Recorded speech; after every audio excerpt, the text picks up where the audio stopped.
So hello guys and welcome back to my YouTube channel. So today I'll be reviewing this Bajaj Pulsar NS200. So this is not a test ride bike. This bike belongs to my friend. So I won't be revving this bike too hard. It's still in its braking period, as you guys can see. 576 kilometers done only. So the bike actually looks pretty sexy in this red and grey paint scheme or color combination. So you do get those rim stripes, the belly pan of red color, rim stripes at the rear tire as well.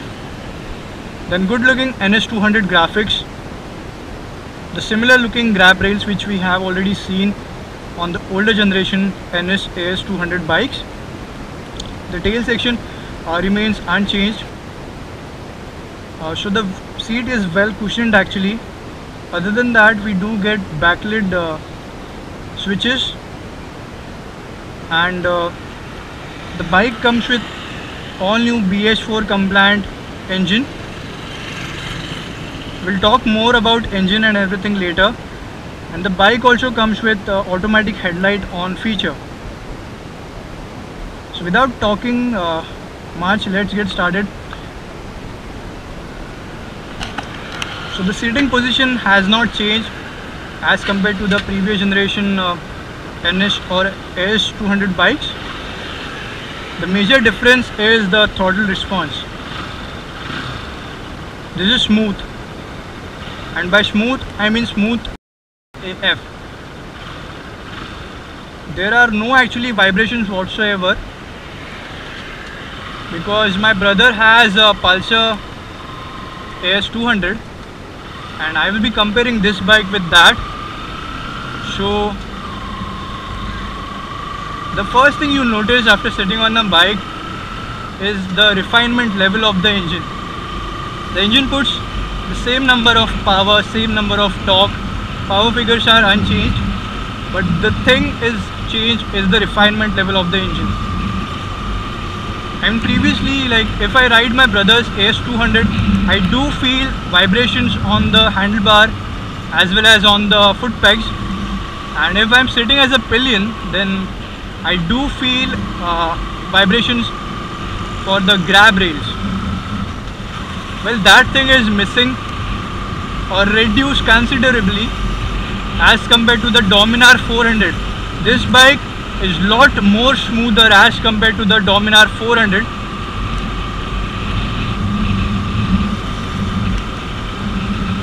So braking department, you do get a 280 mm disc brake at the front and 230 at the rear. So the stopping power is actually good. That was for the front brake and that was for the rear. So tire locking problem is not there in this bike. The AS200 tire used to get locked while panic braking, but that thing is not happening on this bike. So there is either change with the brake pads or the tuning or sensitivity, we can say. So coming back to the speedo, we do get RPM meter, fuel gauge indicator, odometer, trip meter, speedometer, a clock as well, and RPM limit light which will blink if you rev the bike too hard. So as I have said, this bike is not the review unit. My friend bought this bike, so that's why I won't be revving this bike too hard. It's still in its braking period. So switches are backlit. The bike has automatic headlight on. So the headlight switch is not there. You do get high beam passer over here, lower beam, high beam, indicators, horn, start and engine kill switch. So plenty of torque in the higher gears as well with lower RPM. There is no knocking sound. I mean, yes, now there is not much need to shift the gear that frequently.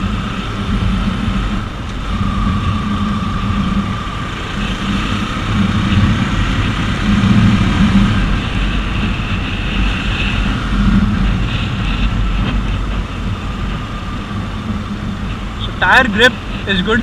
I don't know which tires are this. Wait, let me confirm first, because if you guys have watched my walk around video, the bike had the Euro grip tires. So this bike has MRF Nilo grip zappers at both the ends.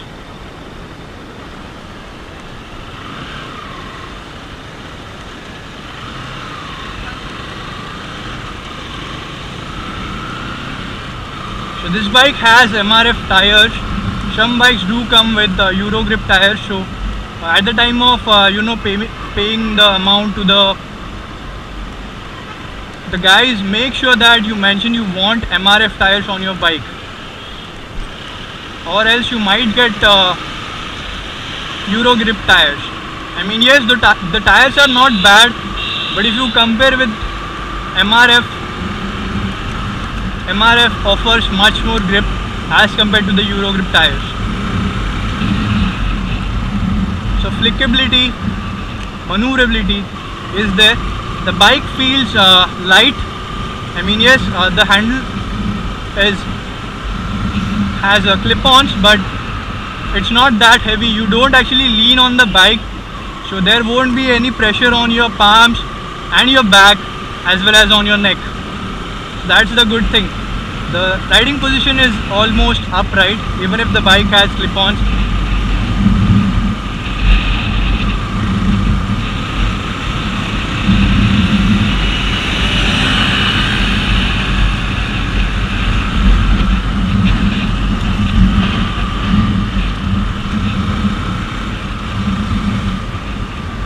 So the feedback from the brake is actually good.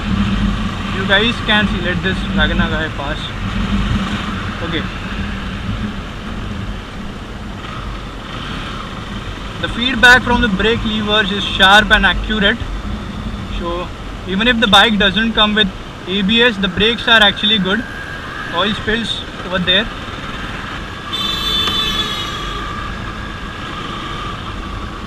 So talking about the seat, it's well cushioned. It's not too hard. I mean, sitting on the seat for long rides won't be an issue.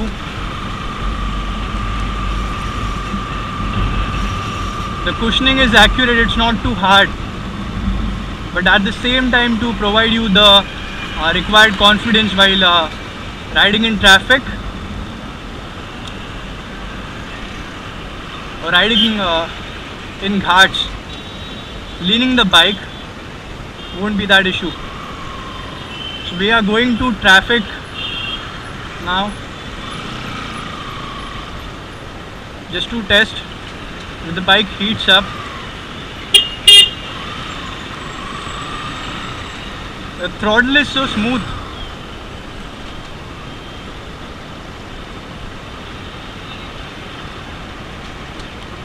So the vibrations are removed and the gearbox is smooth as compared to the previous generation bikes.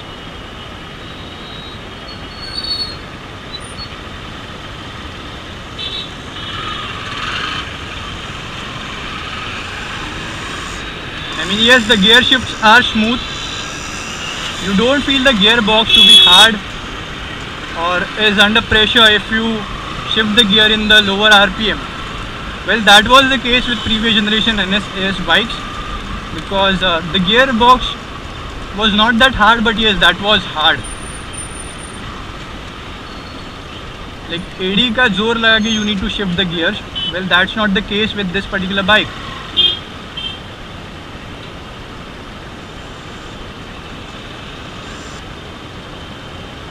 Like a good looking Pulsar logo. This is not metal, this is actually plastic. They have given it the chrome finish.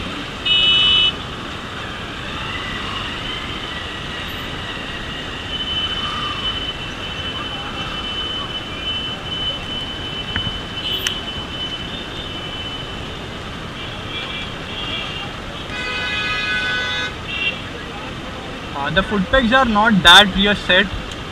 I mean, if you are somewhere between 30 to 35, you guys will be able to ride this particular bike without any issues, because it's not that sporty. but at the same time, if you ride this in corners, you will enjoy it. Practical machine by Bajaj.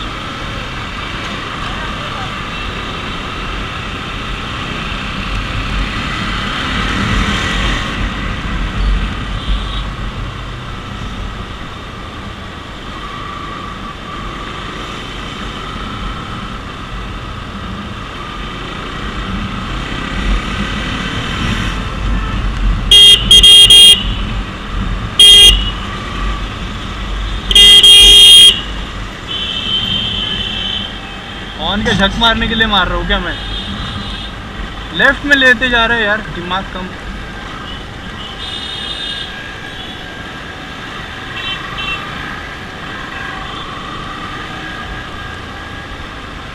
So it's been almost like 20-25 minutes I'm riding this bike, and no pain on the wrist, on the back, and not bum pain also.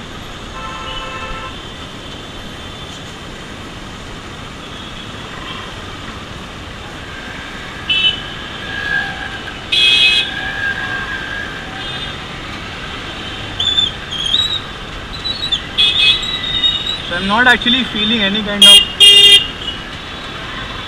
heat on my legs.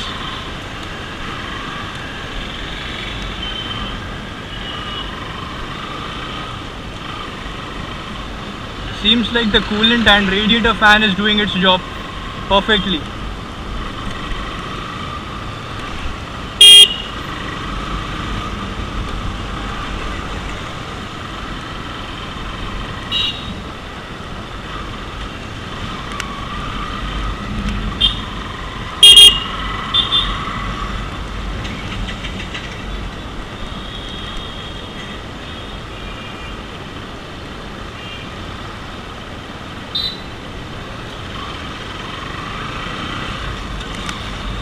That's why I'm scared of ladies driver, because she knows she's doing something wrong. The confidence level which they have is like on the next level.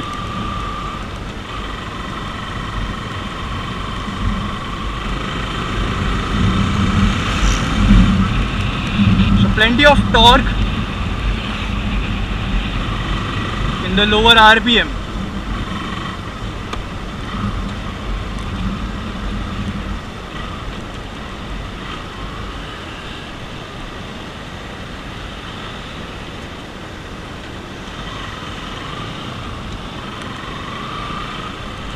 One thing I must say, that the refinement level is like unexpected. I mean, this bike is silent. There are less vibrations as compared to the Dominar 400, and no compromise with the performance.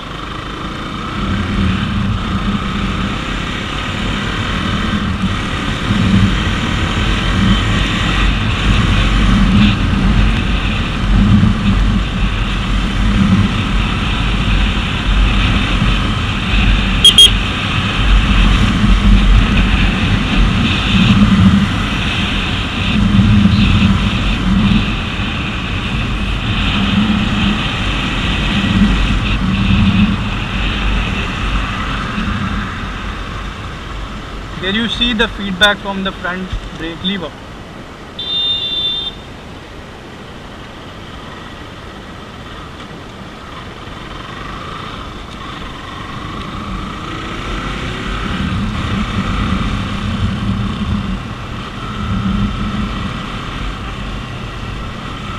So the main question is the wait of 2 years, as the bike was first launched in 2012.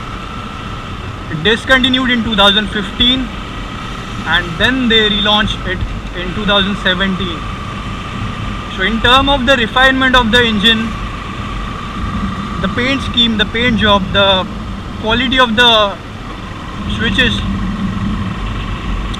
the value for money proposition it offers, actually the wait was worth it.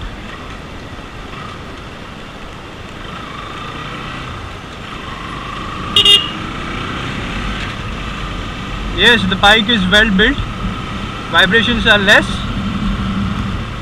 The only thing which I did not like about the bike is the buzzy sound which is coming. I don't know from where, but yes, that sound is coming, which is not a major issue, which will be solved from the service center guys. So accepting the buzzy sound from the panels, I don't know from where it's coming. If we avoid that, then a good package for 1,16,000 on road Mumbai.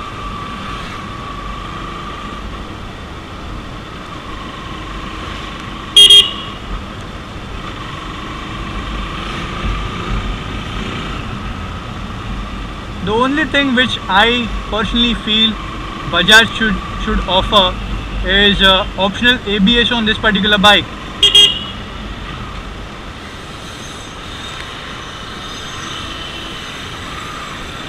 Because it's a rev happy motor, you can do 150 kmph easily on this bike. So adding that safety thing, ABS, without adding too much to its cost, that would be a really challenge for Bajaj. So that's pretty much it about today's vlog. I hope to see you guys in my next vlog. Up till then, this is Ravitub signing off. Ride safe and don't be a squid. Thanks for watching.